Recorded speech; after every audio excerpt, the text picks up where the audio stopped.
Imposter syndrome is actually something that we could look forward to.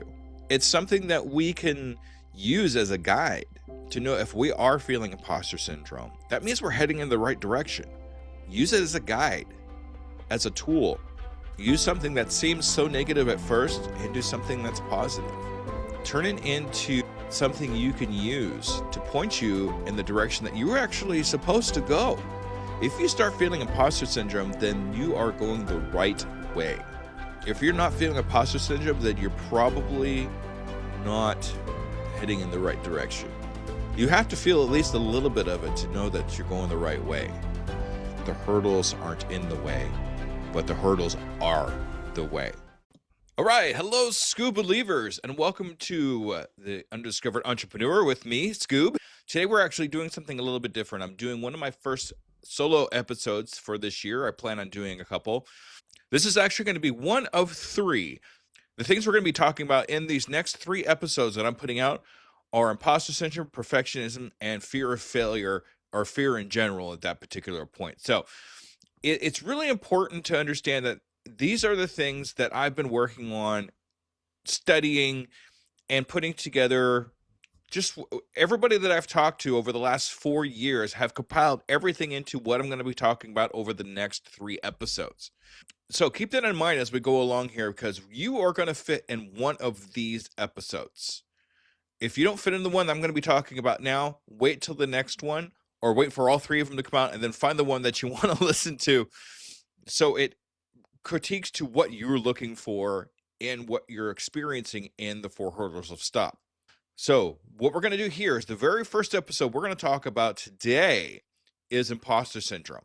So imposter syndrome hits a lot of us. And the real reason why I'm starting this one first is because it's the one that kind of affected me the most. I think if you've heard of the last couple episodes when I start talking about myself a little bit, which I do a little bit, is how imposter syndrome stopped me from doing a lot of things that I wanted to do in my life.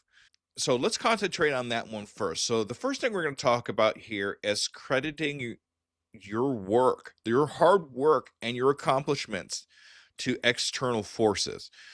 Crediting it to luck, crediting it to being in the right place at the right time, instead of crediting it to your experience, instead of crediting it to the work that you've done. We've all done this at one point or another, especially if we didn't really think about what we're doing. Usually it's like a gut reaction for me when I get like some kind of accolade. Oh, I was in the right place at the right time. It was okay. I was lucky. I just got lucky at that one point. But we got to realize that it's not luck. We kind of create our own luck when it comes to something like this. We create our own world around us when we do things. When we work in our zone of genius, we're always looking out for the things that will be there for us. It's really is a gut reaction. It's a snap decision whether you are crediting it to yourself or crediting it to luck. Let's not deflect those things. So instead of going through that first reaction of crediting it to luck, crediting it to outside forces, stop for a second and think. You will feel when you're going to feel when you do that. You will feel you're about to credit it to luck, or you're about to credit it to external factors, timing, or other reasons like that. Stop and realize that you created your situation. Take responsibility. And sometimes taking responsibility is actually a good thing. And just say to yourself, yeah, I did this. I caused this. And whatever it is, accept it. Accept it in your heart and understand that this is what you are meant to do. And here's another one that kind of sneaks up on you. This definitely would sneak up on me. And it's actually kind of happening to me right now because I've taken on a lot of responsibilities.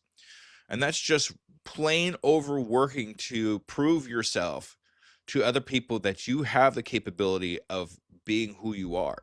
Working as hard as you can, even outside your limits sometimes, just to prove that you are who you say you are. Now, the problem with this particular one is you will experience burnout quite quickly, and you're saying yes to everything just to prove to whoever you're saying yes to that you can do this, that you are capable of doing these things. But what we have to realize is if we're saying yes to something, what are we saying no to?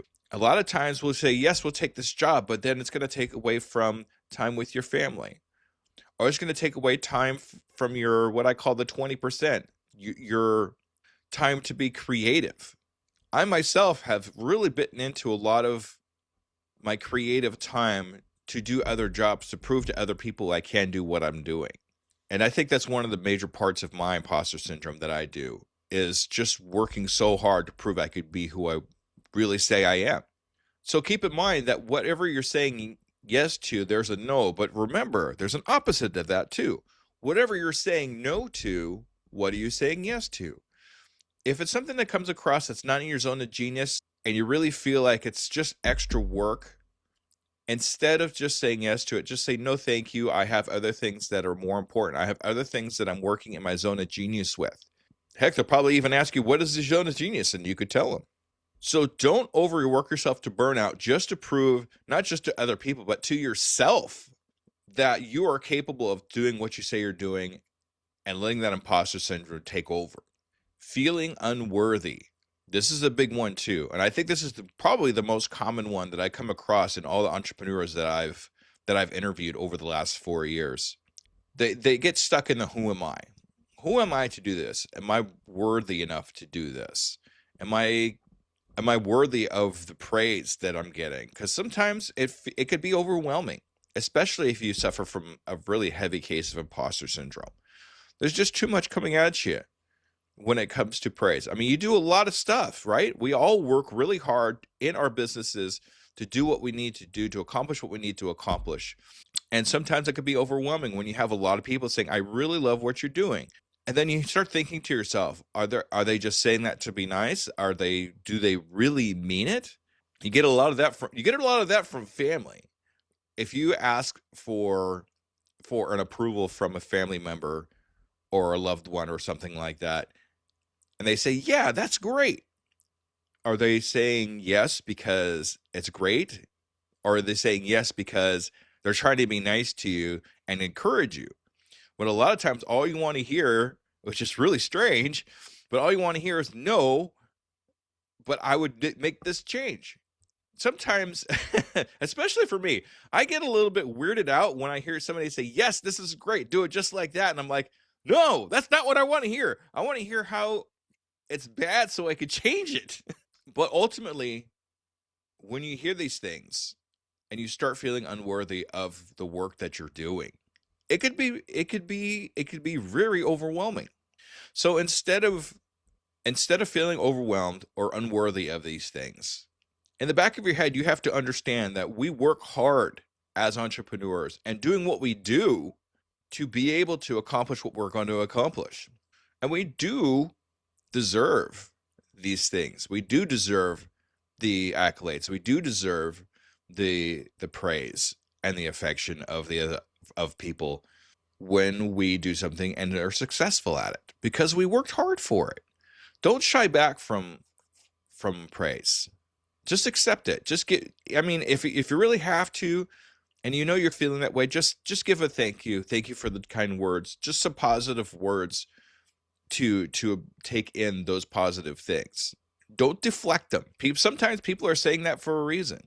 Take the greatness that you're given and use it for positive. You'll start seeing a change in how you react to these things and understand that you are worthy. You are worthy of these things.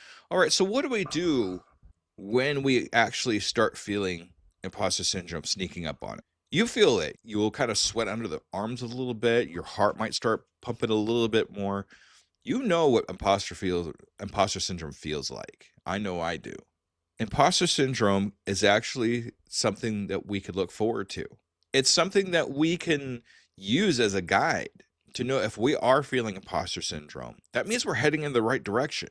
Use it as a guide, as a tool. Use something that seems so negative at first into something that's positive. Turn it into something you can use to point you in the direction that you're actually supposed to go. If you start feeling imposter syndrome, then you are going the right way. If you're not feeling imposter syndrome, then you're probably not heading in the right direction. You have to feel at least a little bit of it to know that you're going the right way. You get a lot of that from speakers too.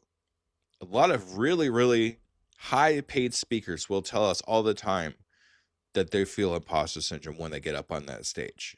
Or while they're even up on the stage, they're feeling imposter syndrome. But that's actually a good thing because they're up there actually doing it and using imposter syndrome as a guide to know they're in the right spot. They're right where they need to be. I've tried so hard to start so many businesses before my podcast and stopped dead in my tracks because I didn't feel I was worthy or I wasn't smart enough until I started working with y'all. And still I started working with my Scooba believers. So this is my gift back to all my Scooba believers that believed in me up until this point and beyond. I have a quiz that I've put together just for my Scooba believers to see which one of the 4 hurdles of stop affects you the most. Because sometimes we can have multiple hurdles that we need to go over, but we need to take control of the one that affects us the most. So if you go to tuepodcast.net/quiz, I have a quiz there for you to find which one of the hurdles of stop is affecting you the most. That way you have a guide to know where to start. A lot of times finding out how we start and where we start can be just as important as the question itself. Find out what your biggest hurdle is and a guide of how to overcome that hurdle.